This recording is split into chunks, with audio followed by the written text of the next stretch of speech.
السلام علیکم ناظرین، آج میں آپ کو ایک ایسے ظالم اور جابر بادشاہ کے بارے میں بتانے جا رہی ہوں جس کی دہشت سے لوگ کانپ اٹھتے تھے، جس نے بے گناہ انسانوں کے خون سے ہولی کھیلی۔ اس نے وہ تاریخ رقم کی جو کبھی بھلائی نہیں جا سکتی۔ وہ اور کوئی نہیں، ہلاکو خان تھا۔ ہلاکو خان اپنے دادا چنگیز خان کی طرح تاریخ کا سب سے شفاق، ظالم اور جابر منگول حکمران تھا۔ منگول زبان میں ہلاکو خان کا مطلب ہے حد سے بڑا ہوا۔ اپنے نام کے معنی کے مطابق ہلاکو خان نے افریقہ کے صحراؤں سے لے کر ایشیا کی وادیوں تک اپنی حکمرانی قائم کرنے کے لیے بے گناہ انسانوں کے خون سے بھری جنگوں کی جو تاریخ رقم کی وہ کبھی بھلائی نہ جا سکے گی۔ ہلاکو خان نے سب سے پہلا خون 9 سال کی عمر میں ایک بکری کا شکار کر کے بہایا، جس پر اسے اپنے دادا چنگیز خان کی طرف سے شاباش بھی ملی۔ ہلاکو خان کی شفاقیت جس قدر مشہور ہے، اس قدر اس کی موت کا قصہ بھی مشہور ہے۔ قصہ کچھ یوں ہے کہ ہلاکو خان کے سامنے مسلمان قیدی تینوں صف میں کھڑے اپنی موت کا انتظار کر رہے تھے۔ چاروں طرف سے وحشی تاتری افواج نے انہیں اپنے گھیرے میں لے رکھا تھا۔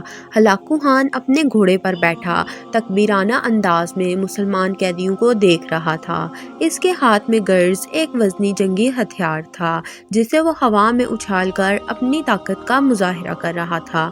ہلاکو خان نے روایتی انداز میں جلاد کو حکم دیا کہ جلاد قیدیوں کے سر اڑا دو۔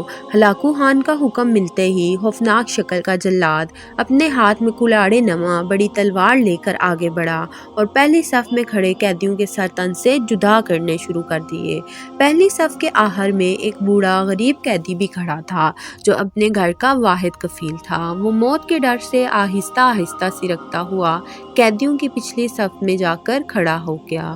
ہلاکو خان کی نظروں نے بوڑھے قیدی کو پچھلی صف میں جاتے ہوئے دیکھ لیا، لیکن وہ خاموش رہا۔ ہلاکو خان اپنا وزنی جنگی ہتھیار گرز اچھالتے ہوئے قیدیوں کے سر قلم ہوتے دیکھ رہا تھا۔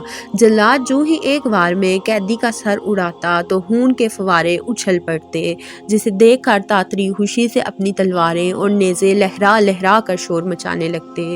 اس خونی منظر سے ہلاکو خان بھی لطف اندوز ہو رہا تھا۔ جب پہلی صف کے قیدیوں کے سر تن سے جدا ہو گئے تو جلاد دوسری صف کی جانب بڑھا۔ بوڑھا قیدی جو دوسری صف میں تھا وہ پھر چپکے سے تیسری اور آخری صف میں جا کر کھڑا ہو گیا، لیکن اسے یہ معلوم نہ ہو سکا کہ ہلاکو خان کی نظریں اب بھی اس پر جمی ہوئی تھی۔ ہلاکو خان دل ہی دل میں سوچنے لگا کہ یہ بے وقوف بوڑھا اب آخری صف سے نکل کر کہاں چھپے گا؟ میں نے لاکھوں انسان مار دیے ہیں تو یہ بے وقوف قیدی بھلا کیسے بچ پائے گا؟ ادھر جلاد نے دوسری صف میں کھڑے قیدیوں کے بھی سر تن سے جدا کر دیے۔ جب جلاد تیسری اور آخری صف کی جانب بڑھا تو بوڑھا قیدی خوف اور پریشانی میں ادھر ادھر دیکھنے لگا۔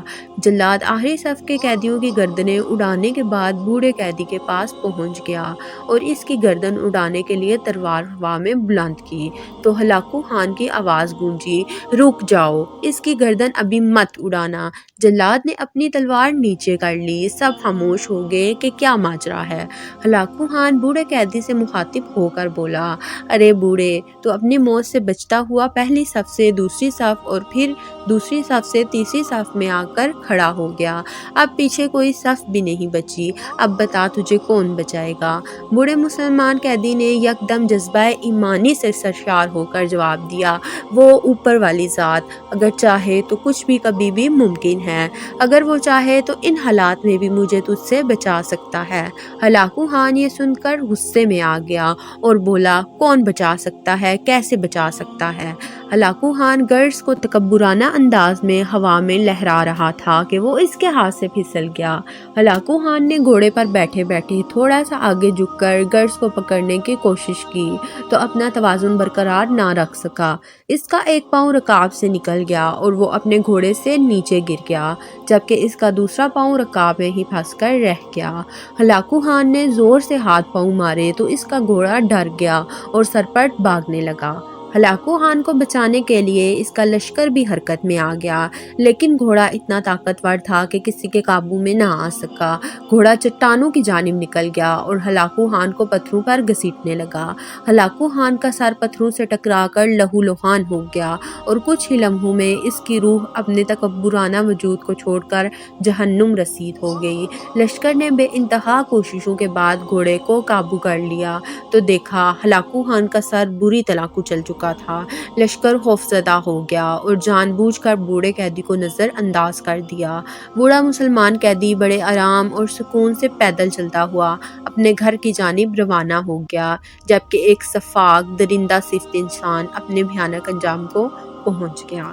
شکریہ۔